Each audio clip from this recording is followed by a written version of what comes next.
Hey everybody, welcome back. These are some people that decided to spill their tea on the TikTok. These kids and their TikTok. All right, buckle up. Here is some tea about my family.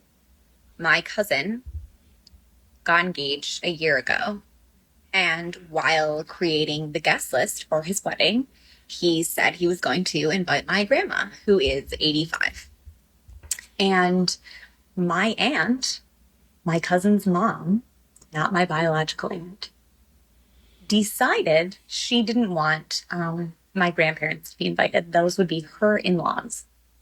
So instead of just voicing that opinion, she decided to hire a hitman to my grandma. I'm sorry, what? No, excuse me. What, are you joking? That better be a joke. Is that a joke? We're gonna need some more context. How many what? Okay, part 2. So I guess my aunt called this hitman, or hired a hitman, and was being really loud about it. And my uncle overheard and was like, oh, this is not good. So instead of calling the police like a normal person would, he called my aunt, his sister. And she was like, okay, he said, and I quote, "I think a crime has been committed." Yeah, no shit, Sherlock. His sister, being of sound mind, called the police immediately, and the police intervened, and my grandma is still alive, and it's fine. My aunt, who hired the hitman, is not in jail as of yet. They are building a case against her.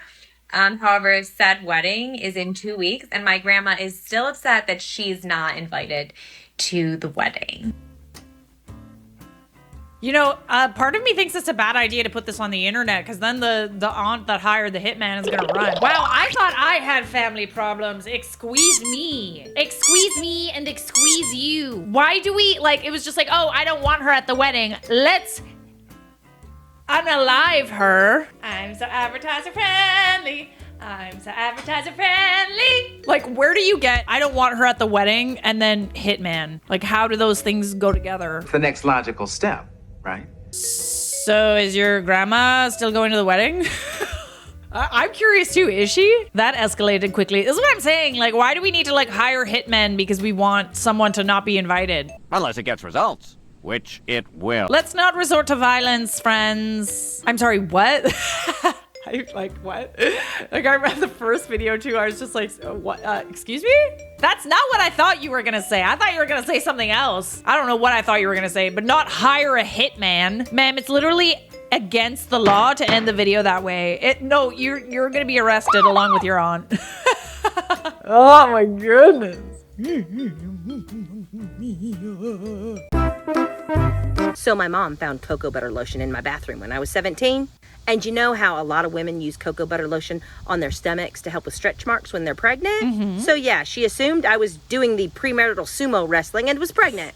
And she yelled and yelled and yelled like the toxic beast that she was for so long that I said, I'm getting heck beat out of me anyway. Might as well just do the deed. And I was a good little Christian girl at the time who had no intentions of doing that. But y'all over-controlling parents do not understand that you actually press your kids into doing things that they didn't plan on doing because you're beating them up for doing it anyway. Come on. I just literally liked the smell. And sometimes that's all it is. Period. It's like, if I'm getting yelled at for it anyway, might as well do it. You know what I'm saying? Know what she's saying? I fully agree. So you got pregnant. You did the nasty. And got the preggers. Premarital sumo wrestling. I've never heard that before. I like it though. It gives like a really strange image in my head though. Like, are we like all oily and sweaty? Just like blah, blah, blah, blah, blah, blah, blah, blah, blah, blah. Oh, it's like that, eh? All right, sure. Whatever floats your boat. Lol, same. I was 12 getting accused when I didn't even understand what it fully was / meant. Honestly, with over-controlling parents, it just like, I think it makes you want to rebel even more. It's like a self-fulfilling prophecy. You're telling your kids not to do something, but then you're also making them aware of something that they shouldn't do and can't have, which will make them want to do it more. It's a paradox. Bruh, my mom just told me that she hopes I have a seizure and that I have to go to the hospital because I didn't drink any water. Again, we are escalating rather quickly, I see. It's always the like, no mom, I'm not gonna do that. And then it's the, you're gonna put me in a nursing home. No, Mom, I just don't want to do that. Calm down. Let's not be so dramatic. I'm telling your father. Okay, let's talk about the crazy older sister who poured a can of Coke over her little sister's wedding dress because she was just so jealous. So the bride had actually brought this sister to every single appointment she had ever had with us. And at every single appointment, her sister always had some snarky comments. She was always really frosty. She always just seemed like she didn't want to be there. It was like very obvious that she was very jealous. And this wasn't even coming from a point of view like her sister was prettier than her. They were both very pretty girls. It's just that you could tell that she was not happy that her little sister was getting married before her. Yeah. She'd kind of like mope around the shop and be like, oh, well, I suppose I'll never get a chance to wear any of these. And I was thinking, well, with an attitude like, you've got love? No, probably not. Anyway, so we get to the final fitting. So this is probably the last time that I will see the bride. She comes in, she's trying her dress on, and obviously her moody sister is with her. I just kind of ignore her. I already know her vibe, so I was just like trying to keep it upbeat for the bride because I just knew that this girl was going to try and bring her down, and I wasn't going to have that on my watch. Now, we didn't have a strict no food, no drink policy within the shop because the way we felt is that, well, you know, we're all adults, you know, we can all be responsible, but just, you know, mind yourself, you know, mind where you are, look what you're doing, look where you're going, look where you're putting your drink, you know, and be an adult about it. You know, you want to have a drink, but, you know, just don't go flinging it around the shop. Now, the bride and one of the bridesmaids, they were just ignoring her completely. They were having a great time taking pictures of her in the dress, trying on some accessories, just having fun. So I left them to it to go and do some paperwork. So I stepped away. About 2 minutes later, I hear the bride screaming at the top of her voice, "No, what are you doing?" Oh. And the big sister standing over the back of her dress with the can of Coke in her hand, just kind of, and then being like, "Oh, I'm so sorry, I slipped." She didn't slip.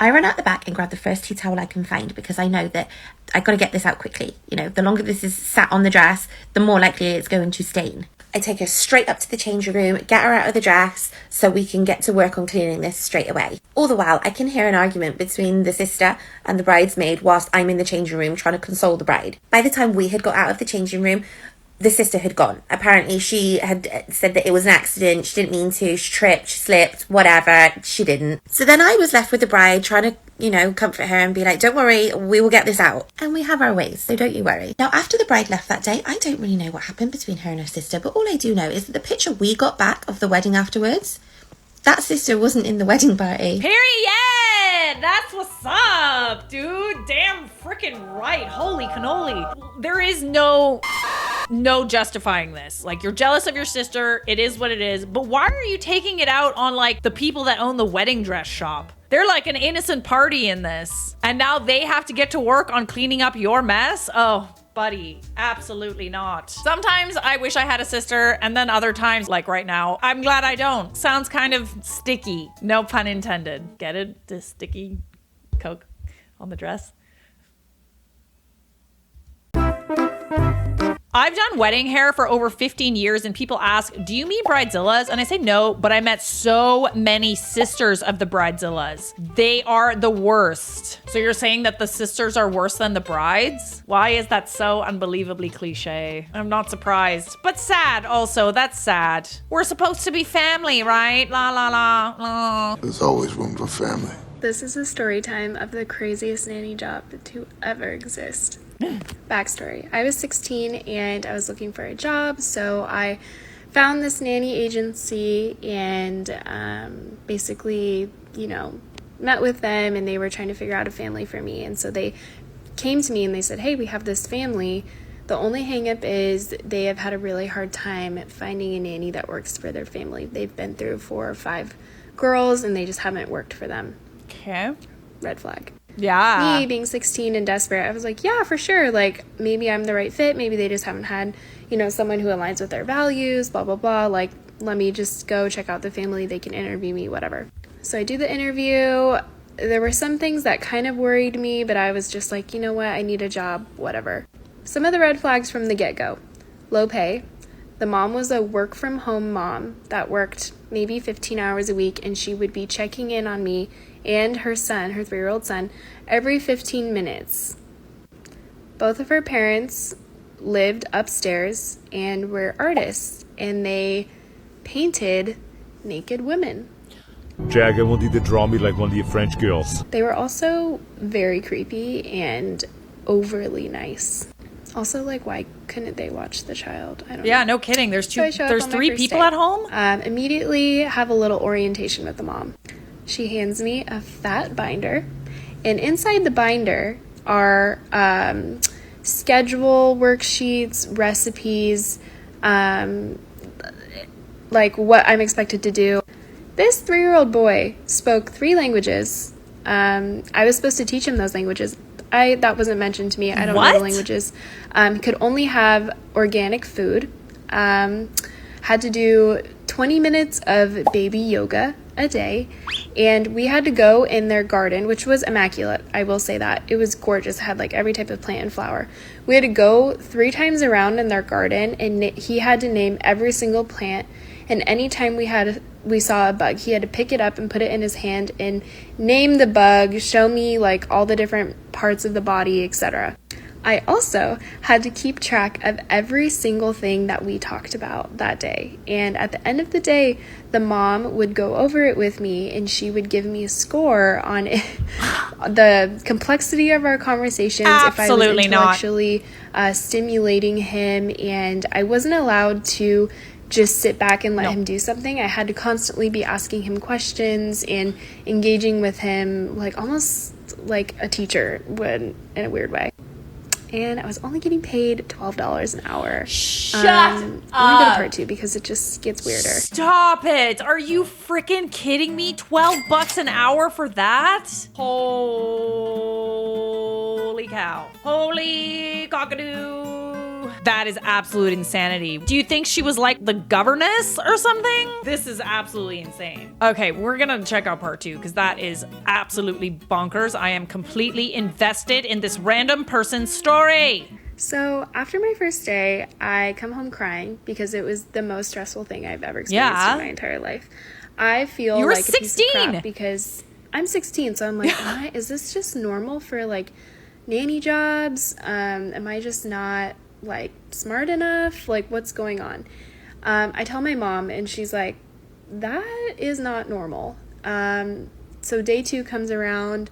She's continually checking in on me, and at the end of the day, it was a hotter day. It was in July, and I decided that we would blow up his little kiddie pool, and we would like splash in it and everything. And we did that. He had so much fun. We were playing, whatever. At the end of the day, she comes up to me and she's like, I thought the pool was a good idea, wasn't a great idea. And let me tell you why. She basically said her 3-year-old son was like intellectually like a 9-year-old, and 9-year-olds don't play in kiddie pools. It was really weird. So I'm like, ding, ding, ding, red flag. I'm really unhappy here, but I also like don't like to be a quitter. So I'm like feeling bad because she's been through like 5 nannies, and so I'm blaming myself. That's her fault. When in reality, she was the issue. The family was the issue. And the other part, the grandparents would constantly check in on us to play with him. So I'm like, why am I here? What am I doing? Literally, period. You guys are willing and able, and it seems like you want to be involved, but then they were like super creepy to me, and they would like ask me weird questions and tell me about how they were famous artists and all. It was so weird.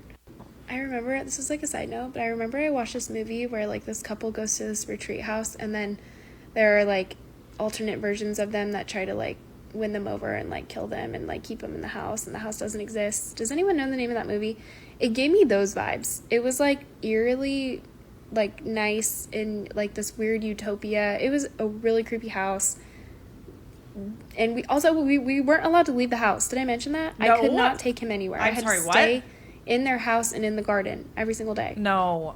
So fast forward to day 4, I'm like miserable. I hate my job. My boyfriend's like, who's not my husband, he's like, please leave this job. You're like so unhappy, whatever. Fortunately, I got fired. Oh, And that's a surprise. Basically, I accidentally overslept 5 minutes from my alarm and hit some construction and was 10 minutes late to work. And I had been texting her, like, I'm so sorry, this is where I am, like, I'm almost there, blah, blah, blah. And I show up, and she's standing there, like, pouting at the top of the driveway. And she just goes, we need to have a talk. So we take this little pathetic walk to the stop sign, and she's basically like, you're not the right fit for our family. And I told her that she needs to take her son to a school because he needs a teacher. No shit. Isa. Let me tell you something, all right? If an employer has a high turnover rate, that's a red flag. There's a reason why a lot of people don't like it there or stay there. $12 an hour is obscured. I think you meant absurd. It is obscured and absurd. No wonder people leave, honestly. It's always the jobs that are like the worst that pay you the least, you know? I'll take the job. If they can check up on a kid every 15 minutes, they might as well just care for the kid themselves. Literally, why are you there? That sounds kind of creepy. There's 3 people at home that are just like checking on the kid. I don't understand why you need to be there. Sounds hella weird. And that kid's gonna be really messed up when he gets older. I like how she's acting as if it's like to work for her is this like amazing thing. Sounds really messed up. Sorry you had to go through that. But again, thank you for spilling your tea on TikTok. I enjoyed that. Subscribe!